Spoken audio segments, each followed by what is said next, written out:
Hey friends, happy Monday and welcome back to another week of What's for Dinner. If you're new here, hello and welcome. I am Taylor and I share What's for Dinner videos like this every Monday to hopefully motivate you to cook more for your family and give you some new meal ideas. I also do these videos, that's why it started just to kind of motivate myself to cook more for my family because we were eating out a bunch and I wanted to save money and actually cook at home. So that's why I continue to do these videos 6.5 years later. And there's almost 400 videos now of What's for Dinner. So if you need more ideas, the playlist is always linked down below.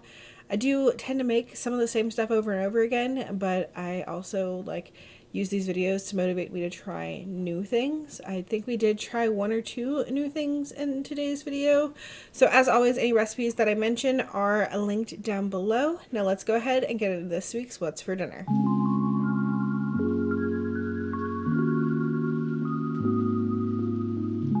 Starting off with Friday night, we tried a recipe that I'm pretty sure is new to us. It's a Cajun chicken orzo. My family requested that I make something with orzo this week because now Lily likes it. She used to say she didn't like it, but now she likes it. So I made Cajun chicken orzo. I'm starting off here with some chicken breast that I have diced up, and I've got it in my pan where I've heated up some oil, and I'm going to season that chicken with Cajun seasoning. I did the Tony's Creole seasoning, and then I did salt, pepper, and some garlic powder. And then once that was mostly cooked through, I added in some diced onion, some sun-dried tomato, some garlic, and some tomato paste. Both my garlic and tomato paste were frozen. Garlic, I buy it pre-portioned out. And then the tomato paste, when you have a can and you only need a tablespoon, I put the rest of it in a Ziploc bag and freeze it. And so I just broke off a square of what I assume to be the right amount. It doesn't have to be perfect. And then I let that cook for about 5 more minutes till the onions got tender and the meat was cooked through.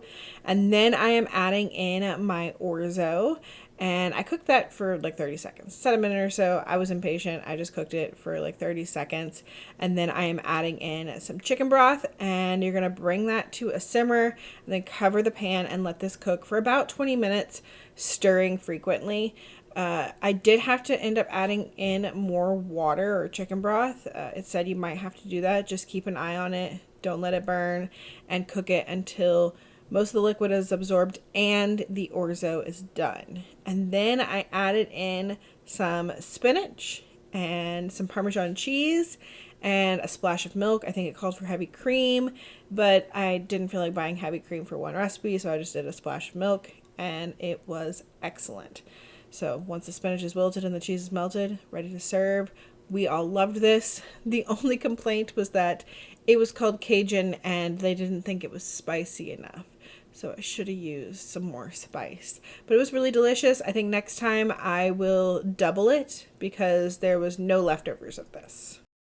The next night we had make your own pizza night. I planned on making my own pizza crust for this.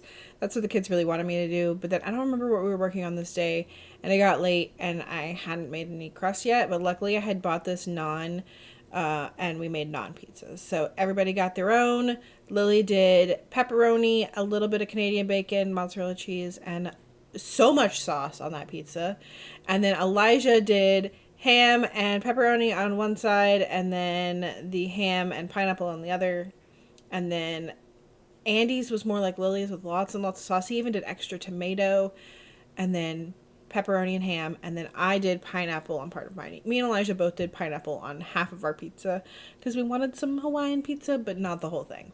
And then we had salad on the side for those of us that like salad, and of course just some fresh veggies on the side for Lily. Sunday we did salmon bowls, which this has turned into one of my favorite meals recently. So I make the salmon in the air fryer with a nice sauce on it. The recipe for that will be linked down below. And then I steam a bag of broccoli in the microwave, and I make some plain white rice in the Instant Pot, and then we put the salmon on top. And the recipe also has a recipe for the spicy mayo, which I actually use Greek yogurt for, but it's really good. Everybody really likes it, which I was surprised by that. So everybody really likes the spicy mayo. The kids like to dip in it, and I like to drizzle mine on top. And then Lily tried the furikake seasoning, like it's like seaweed and sesame seeds, and she tried it on nothing the other day, just like randomly. And then she was like, "Can you make that recipe so that I can eat it on my rice because I really want it?" So she had some of that on her rice, and yeah, it's really, really good. The next night we had like a shredded beef and gravy over rice with green beans. And I made the beef in the Instant Pot. I don't remember what this was, just like a big piece of steak. If you go back and watch the Aldi haul, you could probably see what cut of meat it is. And then I've got that in the Instant Pot with a beef gravy packet, a Lipton onion soup packet, and then I'm doing some of the Knorr beef bouillon because I don't have beef broth. So I'm just like basically making beef broth. So I did the Knorr beef bouillon and then like 2 cups of water. And I give that a good stir. And then I'm popping the lid on the Instant Pot. And I actually had to cook this twice because I did not put it in there for long enough the first time. So I did a total of 45 minutes and then a natural pressure release. And then it was done and easily shreddable. I think I originally did 30 minutes and 15 minutes. I should have stuck with my gut the first time and just done 45 minutes. But something online told me 30. And that was just not enough time to make it easily shreddable. And then I took that beef pot out of the Instant Pot and put in white rice. And I do equal parts white rice and water. I did wash my rice first. And I cooked that for 5 minutes and let it do a natural pressure release. And then we had perfect white rice and the beef and gravy on top. And then a can of green beans on the side. And my family loves any kind of gravy and put it over rice. They would prefer to have it over rice. I would prefer to have mashed potatoes. I think mashed potatoes or any form of potato are better, but they like rice. So a lot of the times I just make rice for them. The next day I made meatballs. It's been a while since I made meatballs. I am getting all the ingredients in the bowl here so I can make them by hand. I hate touching ground beef in this way, so that's why I don't really make it that often. And I actually had part ground beef, part ground pork. It was like a meatball slash meatloaf mixture that I had bought on markdown at Woodman's. So in this bowl, I am putting in about 1/4 a cup of Parmesan cheese, 1/3 a cup of some panko breadcrumbs, some parsley, garlic, minced onion or onion powder, Worcestershire sauce, 1 egg because I'm not using quite as much ground beef as they had originally intended in the recipe. It's supposed to be 2 pounds of ground beef, but I had a little bit less than that. So I only did 1 egg because I didn't want it to be too wet. And then also some salt and pepper. Mix that together really, really well. And then I am rolling them into about 1-inch meatballs, maybe 1.5 inch, and putting them on my air fryer basket. And then I cook these in the air fryer on 350 for about 15 minutes. You can flip them halfway through. I did not this time because I was being lazy and didn't feel like it. And then once they're done, just check the internal temperature with a meat thermometer and make sure that they are fully cooked. And then we like to eat these with spaghetti and some marinara sauce, which I had cooked up on the stove. And this is about the only way that I enjoy spaghetti. I don't usually like spaghetti and meat sauce, but give me some spaghetti and meatballs, and that is so good. These meatballs are delicious. I should really make them more often because then I would actually enjoy spaghetti night. I'm thinking about like maybe next time doubling the recipe and like freezing some. I don't know. That sounds like a good idea to me. But we had broccoli on the side of this, which is like our typical thing to have on the side of spaghetti lately because my family has been loving steamed broccoli. So that's what we had on the side of that. Wednesday night we had chicken quesadillas. If you saw the vlog that went up yesterday, you have already seen this. In my Instant Pot, I added 2 frozen chicken breasts, a jar of salsa verde from Trader Joe's. I also filled it up 3/4 of the way with water. And then I added in some chicken bouillon and then taco seasoning. And then I cooked this on manual high pressure for 20 minutes, let it do a natural release, and then I went in and shredded it up. To make our quesadillas, I kind of like strained off some of that liquid so our like quesadillas wouldn't be super soggy. And then we just cooked up quesadillas however we wanted. Everybody just wanted chicken and cheese. And then on the side, we had salsa and cheese dip and chips.